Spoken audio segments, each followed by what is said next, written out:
யானைகள் தாக்குறது, மிருகங்கள் தாக்குறது இதுக்குள்ள நடக்கிறது தான்.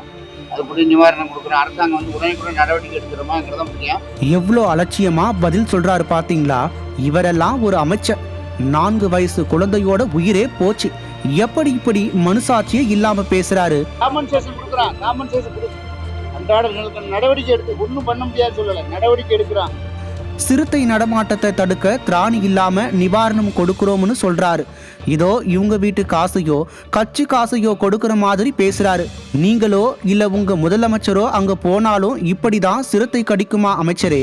இல்ல அப்போ பாமர மக்கள் உயிர் உங்களுக்கு அவ்வளோ இலக்காரமா போச்சா? ஏதோ இப்பதான் முதல் முறையா நடக்கிற மாதிரி இப்படி பேச வெட்கமே இல்லையா அமைச்சரே? நாய் கடிச்சா சிறுத்தை கடிச்சா எல்லாத்தையும் வனத்துறை தான் பார்க்கறதா அழுத்துக்கிறாரு. அதுக்கு தான் மக்கள் சம்பளம் கொடுக்கறாங்க. மக்கள் உயிரை மதிக்காத அக்கறை இல்லாத இந்த அரசு இனி தமிழ்நாட்டு மக்களுக்கும் தேவையில்லைன்னு மக்கள் முடிவு பண்ணிட்டாங்க.